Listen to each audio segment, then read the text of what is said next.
दोस्तों, आज मैं आप लोग के लिए बहुत ही यूनिक रेसिपी लेकर आई हूँ, जिसको बनाने के लिए सिर्फ़ यहाँ पे सोया बड़ी और चना दाल चाहिए। ये बहुत ही झटपट बनकर तैयार हो जाता है। अगर एक बार इस तरीके से बना लिए, तो बार-बार बनाने का मन करेगा। तो चलिए फ्रेंड, रेसिपी शुरू कर लेती हूँ।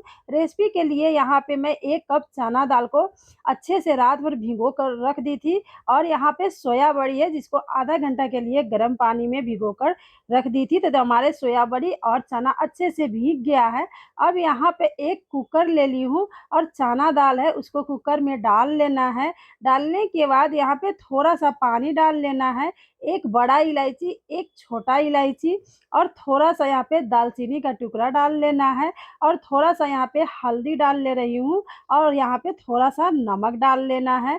डालने के बाद एक यहाँ पे तेजपत्ता डाल देना है और इसको अच्छे से मिक्स कर लेना है।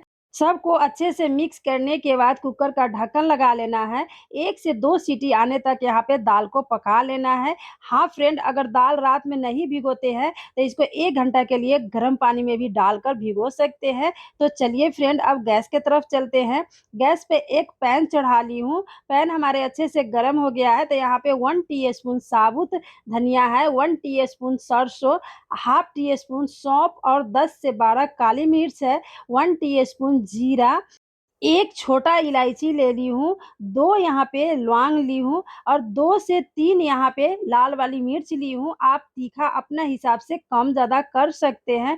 अगर लाल मिर्च आप लोग नहीं खाते होंगे, तो इसके जगह पे हरा मिर्च का भी इस्तेमाल कर सकते हैं और कुछ मिनट के लिए इसको भून लेना है, जब तक हमारे मसाला में से एक अच्छे खुशबू ना आ जाए, तब तक भून लेना है। तो देखिए हमारे मसाला कितने अच्छे से भूनकर यहाँ पे तैयार हो गया है।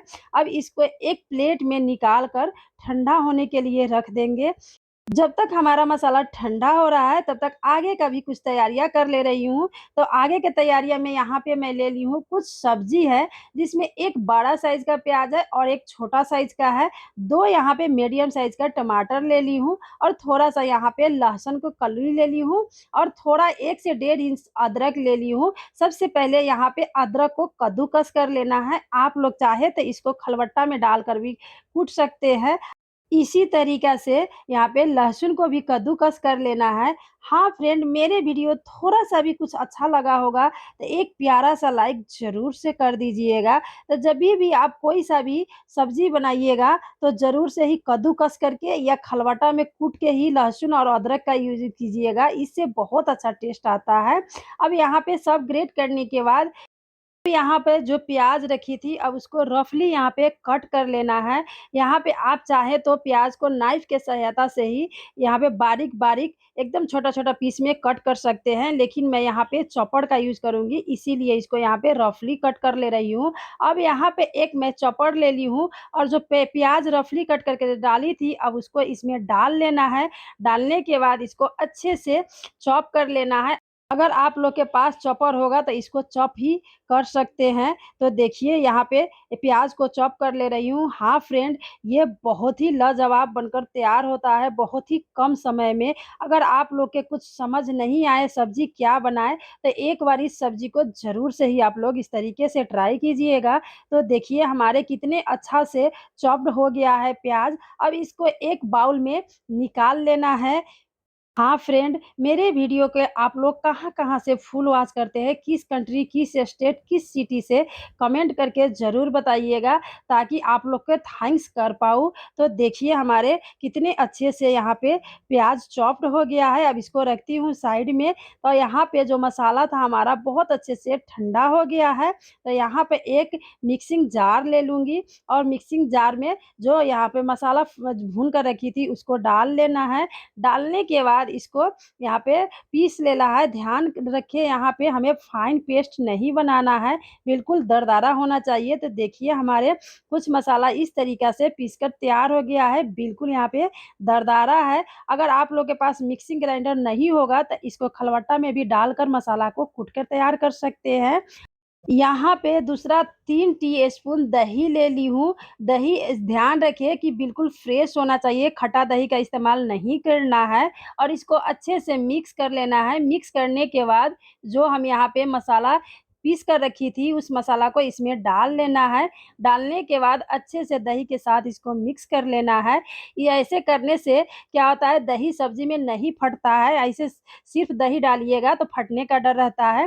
तो इसी तरीक़ा से बनाइएगा ताकि दही ना फटे। तो देखिए हमारे अच्छे से दही मसाला मिक्स हो गया है। अब इसको रखती हूँ साइड में। अब जो यहाँ पे टमाटर ली थी उसको रफली चॉप कर लूँगी और इसको फाइन पेस्ट बना लेना है। फिर से मैं वही मसाले वाला जार का इस्तेमाल की हूँ और इसको डालकर अच्छे से फाइन पेस्ट बनाना है। 2 टीस्पून यहाँ पे कश्मीरी रेड चिली पाउडर ली हूँ। अब इसको भी टमाटर में डाल लेना है। डालने के बाद इसको अच्छे से पेस्ट बना लेना है। तो देखिए हमारे टमाटर का पेस्ट अच्छे से बनकर तैयार हो गया है। अब ये देखने में भी कितना अच्छा लग रहा है। जो रखी हूँ कश्मीरी रेड चिली पाउडर उससे कलर आया है। अब इसको रखती हूँ साइड में।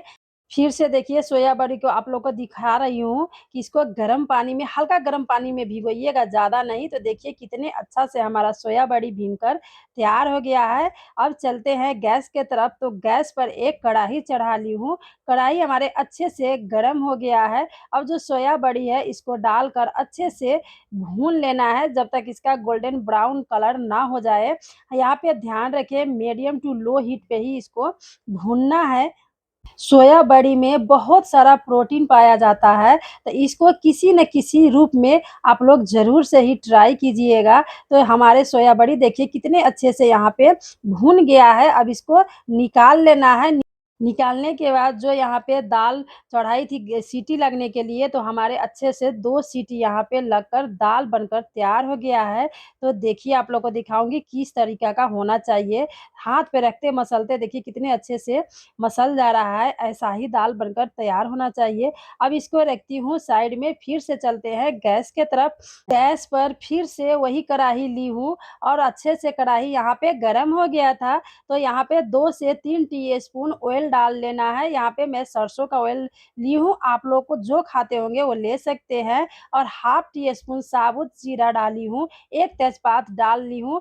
थोड़ा-सा इसको चटकने तक भून लेना है और उसके बाद जो चॉप करके रखी थी प्याज़ उसको डालकर थोड़ा-सा यहाँ पे भून लेना है जब तक इसका कच्चापन ना निकल जाए। और थोड़ी देर भूनने के बाद यहाँ पर जो लहसुन अदरक का कद्दूकस करके डाली थी उसको डाल लेना है। अब डालने के बाद इसको भी थोड़ी देर के लिए भून लेना है ताकि इसमें जो कच्चापन होगा वो निकल जाए। मीडियम टू लो हीट पर भून लेना है। हाँ फ्रेंड, यहाँ पे आप लोग को अगर कम तेल दिख रहा होगा तो आप अपने हिसाब से तेल को कम-ज़्यादा कर सकते हैं। हम लोग कम तेल खाते हैं इसीलिए यहाँ पे कम तेल का इस्तेमाल किए हैं। भुनने के बाद जो दही में मसाला मिक्स करके डाली थी, अब उसको यहाँ इस स्टेज पे डाल लेना है। डालने के बाद इसमें थोड़ा-सा पेस्ट लगा हुआ था कटोरी में, तो 1 से तो 2 टीस्पून पानी डालकर अच्छे से यहाँ पे धुलकर इसी में डाल लेना है और कुछ मिनटों के लिए इसको भून लेना है। भूनने के बाद यहाँ पे 1 टीस्पून हल्दी पाउडर ली हूँ और टेस्ट के हिसाब से यहाँ पे नमक डाल लेना है। ध्यान रखिए कि चना के दाल उबालते समय भी थोड़ा-सा वहाँ भी नमक डाली हूँ और यहाँ पे जो प्यूरी बनाकर रखी थी टमाटर को उसको भी यहाँ पे अब डाल लेना है। डालने के बाद सबको अच्छे से मिक्स करते हुए यहाँ पे भून लेना है। एक कम तेल मसाला में भी बहुत ही मज़ेदार बनकर तैयार होता है। आप लोग चाहें तो यहाँ पे गरम मसाला का भी इस्तेमाल कर सकते हैं। मैं यहाँ पे गरम मसाला नहीं ली हूँ, इसी मसाला से बहुत ही लाजवाब बनकर तैयार होता है। अब इसको ढक कर कुछ मिनट के लिए पकने देंगे। तो देखिए कुछ मिनट के बाद कितने अच्छा से तेल छोड़ दिया है, यानी हमारे मसाला अच्छे से पक गया है। अब इसको थोड़ी से और चलाते हुए भून लेना है। सोया बड़ी का रेसिपी आप बहुत बनाए होंगे, लेकिन एक बार ये बनाकर खा लेंगे तो ये बार-बार बनाने का मन करेगा। इतने ये शानदार बनकर तैयार होता है और ये बच्चे से लेकर बड़ों तक सबको ये बहुत पसंद आता है। मसाला भुनने के बाद यहाँ पे अब चना का जो दाल उबाल कर डाली थी उसको यहाँ पे डाल लेना है। डालने के बाद थोड़ी देर के लिए, कुछ मिनट के लिए इसको भून लेना है। हाँ फ्रेंड, इसी तरीका का ईज़ी और आसान वीडियो आप लोग देखना चाहते हैं तो मेरे चैनल को सब्सक्राइब करके बेल आइकन को प्रेस करके ऑल पे प्रेस करना ना भूलें, ताकि कोई भी नए वीडियो आए तो सबसे पहले आप लोग को नोटिफिकेशन मिलते रहे। पर डे न्यू रेसिपी का वीडियो और ईज़ी तरीका का आते रहता है, तो मेरे चैनल को ज़रूर से आप लोग सब्सक्राइब कर लीजिएगा और थोड़ा-सा भी मेरे रेसिपी कहीं रे अच्छा लगा होगा तो अपने फैमिली फ्रेंड में ज़रूर से ही शेयर कर दीजिएगा। तो इसी तरीका से देखिए हमारे यहाँ पे सब्ज़ी भूनकर तैयार हो गया है। यहाँ पे 2 कटोरी पानी का इस्तेमाल कर रही हूँ। आप लोग अपने फैमिली के हिसाब से यहाँ पे ग्रेवी कम-ज़्यादा कर सकते हैं। अब इसको अच्छे से मिक्स कर लेना है। मिक्स करने के बाद इसको कुछ मिनट के लिए ढक कर पकने देंगे। हाँ फ्रेंड, एक बार इस तरीके से आप लोग बना लिए तो आप नॉनवेज खाना भूल जाइएगा। इतने ये लाजवाब बनकर तैयार होता है। इसको चाहे तो आप सुबह का नाश्ता में, दोपहर के खाना में या रात के खाना में भी बनाकर इस सब्ज़ी को खा सकते हैं। कुछ मिनट के बाद देखिए हमारे लाजवाब सब्ज़ी बनकर तैयार हो गया है। इसको चाहे तो आप रोटी, पराठा, चावल के साथ भी सर्व कर सकते हैं। तो हाँ फ्रेंड, आज का मेरा चना सोया बड़ी का सब्ज़ी का रेसिपी आप लोग को कैसा लगा कमेंट करके ज़रूर से बताइएगा। यहाँ पे हम चावल के साथ सर्व कर रहे हैं तो देखिए कितनी अच्छा लाजवाब देखने में ही लग रहा है। तो हाँ फ्रेंड, मिलती हूँ किसी अगले मज़ेदार रेसिपी के साथ। Thank you for watching. Bye bye.